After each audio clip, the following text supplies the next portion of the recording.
கட்டிசன் ஏர்ட்ராப்பில் கேட்டி token allocation நேற்று கொடுத்தாங்க. இன்றைக்கி வந்து கேட்டி டோக்கன் வந்து நம்ம வந்து எக்ஸ்சேஞ்சுக்கு டெபாசிட் பண்ணுற ஆப்ஷன் வந்து பார்த்திங்கன்னா எனபிள் பண்ணியிருக்காங்க. ஸோ இப்போ நம்ம வந்து எப்படி நம்ம எக்ஸ்சேஞ்சுக்கு நம்மளுடைய கேட்டி டோக்கனை டெபாசிட் பண்ணுறது அப்படிங்கிறத பற்றி பார்க்கலாம். ஓகே, ஃபஸ்ட்டு உங்களுடைய கேட்டிசன் பார்ட்டை வந்து பார்த்திங்கன்னா ஓப்பன் பண்ணிக்காங்க. இங்கே வந்து பார்த்திங்கன்னா இந்த பாக்ஸ் ஏர்ட்ராப் பாக்ஸ் இருக்கும். இந்த பாக்ஸை வந்து பார்த்திங்கன்னா கிளிக் பண்ணிங்கன்னா உங்களுக்கு இருக்கிற டோக்கன் வந்து இங்கே ஷோ ஆகும். ஓகே, இப்போ வந்து டெபாசிட் டு எக்ஸ்சேஞ்ச் அப்படின்னு இருக்கும், அதை வந்து கிளிக் பண்ணுங்கள். ஓகே, நிறைய எக்ஸ்சேஞ்ச் வந்து கொடுத்துருக்காங்க. ஓகே, நான் வந்து பார்த்தீங்கன்னா பைனான்ஸ்க்கு நான் வந்து டெபாசிட் பண்ண போகிறேன். அதுக்கு நான் பைனான்ஸ் வந்து செலக்ட் பண்ணிவிட்டு நம்ம வந்து கண்டினியூ அப்படின்னு வந்து பார்த்திங்கன்னா கொடுக்கலாம். ஓகே, இப்போ நம்ம வந்து பைனான்ஸ் எக்ஸ்சேஞ்சில் உள்ள யூஐடி அண்ட் கேட்டி டோக்கனோட டெபாசிட் அட்ரஸ் அண்ட் மெமோ இந்த மூணையும் போட்டுட்டு சென்ட் கொடுத்தா போதும். ஓகே, இப்போ உங்களுடைய பைனான்ஸ் எக்ஸ்சேஞ்ச் ஓப்பன் பண்ணிக்காங்க. ஓகே, இப்போ வந்து பார்த்திங்கன்னா இந்த லெஃப்ட் கார்னரில் மேலே எல்லோ கலர் ஐக்கான் இருக்கும், அதை வந்து பார்த்திங்கன்னா கிளிக் பண்ணுங்கள். ஓகே, இங்கே வந்து பார்த்திங்கன்னா உங்களுடைய ஐடி இருக்கும், யூசர் ஐடி. ஓகே, ஐடின்னு இருக்கும். இதுதான் அந்த நம்பர் இருக்குது பாருங்கள், ஐடின்னு போட்டுக்கலாம், நம்பர் இதுதான்.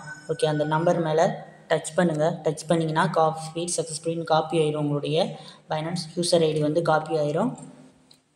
காப்பி பண்ண ஐடியை இந்த பைனான்ஸ் யூஐடின்னு இருக்குது பாருங்கள், இங்கே வந்து பார்த்திங்கன்னா நீங்கள் வந்து லாங் ப்ரெஸ் பண்ணி பேஸ்ட் பண்ணிடுங்க. ஓகேவா, நெக்ஸ்ட் வந்து கேட்டி டோக்கனோட டெபாசிட் அட்ரஸ் எடுக்கலாம். ஓகே, பைனான்ஸ் ஓப்பன் பண்ணுங்கள். கீழே வந்து வாலெட்ஸ் அப்படின்னு இருக்கும். ஓகே, இந்த வாலெட்ஸ் வந்து பார்த்திங்கன்னா கிளிக் பண்ணுங்கள். பண்ணிவிட்டு நீங்கள் வந்து இதில் டெபாசிட் அப்படின்னு இருக்கும். ஓகே, இந்த டெபாசிட்டை வந்து கிளிக் பண்ணிங்க அப்படின்னா மேலே சர்ச்சில் கேட்டி அப்படின்னு வந்து சர்ச் பண்ணுங்கள். ஓகே, பண்ணிங்கன்னா கேட்டிசன் அப்படின்னு ஷோ ஆகும், அதை வந்து பார்த்திங்கன்னா கிளிக் பண்ணுங்கள். பண்ணிங்கன்னா டான் காயின் நெட்வொர்க் சூஸ் பண்ண சொல்லுவாங்க, கிளிக் பண்ணுங்கள். ஓகே, இப்போ நம்ம இந்த டெபாசிட் அட்ரஸ் இருக்கும். ஓகே, அதை வந்து பார்த்திங்கன்னா காப்பி பண்ணுங்கள். ஓகேவா, காப்பி ஆயிடுச்சு. இப்போ டெபாசிட் அட்ரஸை நம்ம இந்த இடத்துல நம்ம வந்து வச்சு லாங் ப்ரெஸ் பண்ணி பேஸ்ட் பண்ணிடலாம். ஓகேவா, ஸோ அதுக்கப்புறம் மெமோவை வந்து நம்ம வந்து காப்பி பண்ணிட்டு வரலாம். மெமோ ஒன்றா இருக்குது, மெமோவையும் நம்ம வந்து பார்த்திங்கன்னா காப்பி பண்ணிக்கலாம். ஓகே, காப்பி பண்ணியாச்சு. ஓகே, மெமோவையும் நம்ம வந்து இந்த இடத்துல வந்து பார்த்திங்கன்னா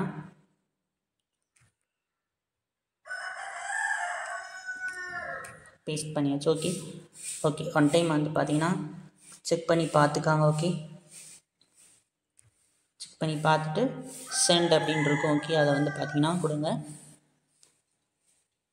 ஓகே, என்ன சொல்லியிருக்காங்க அப்படின்னா நீங்கள் வந்து எக்ஸ்சேஞ்சில் வந்து பார்த்திங்கன்னா கேஓசி நீங்கள் வந்து மஸ்ட்டு நீங்கள் வந்து பண்ணியிருக்கணும். ஓகேவா, பைனான்ஸ் எக்ஸ்சேஞ்சில் கேஓசி நீங்கள் வந்து பண்ணியிருக்கணும்.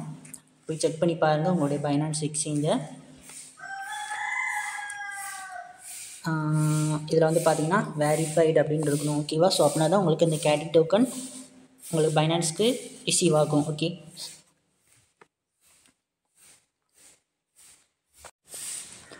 ஓகே, ஒன் டைமுக்கு 2 டைம் நீங்கள் வந்து உங்களோட யூஐடி டெபாசிட் அட்ரஸ் மெமோ வந்து பார்த்திங்கன்னா நல்லா செக் பண்ணி பார்த்துக்காங்க. ஓகேவா, பண்ணி பார்த்துட்டு நீங்கள் வந்து பார்த்திங்கன்னா இதில் கன்ஃபார்ம் அப்படின்னு இருக்கும். கீழே இந்த கன்ஃபார்மை வந்து பார்த்திங்கன்னா கிளிக் பண்ணுங்கள். ஓகே, இப்போ வந்து பார்த்திங்கன்னா நம்ம வந்து சக்ஸஸ்ஃபுல்லாக நம்ம வந்து கேட்டி டோக்கனை பைனான்ஸ்க்கு டெபாசிட் பண்ணியாச்சு. இந்த கேட்டி டோக்கன் வந்து பார்த்திங்கன்னா செப்டம்பர் 20 அன்னைக்கு 10 UTC இந்தியன் டைமில் சரியாக 3:30 PM வந்து லிஸ்ட் ஆகுது. ஸோ அதுக்குள்ளே உங்களுக்கு அந்த கேட்டி டோக்கன் வந்து பார்த்திங்கன்னா பைனான்ஸ் எக்ஸ்சேஞ்சுக்கு உங்களுக்கு வந்து ரிசீவ் ஆயிரும் அப்படின்னு வந்து பார்த்திங்கன்னா அவங்க வந்து சொல்லியிருக்காங்க. ஓகேவா.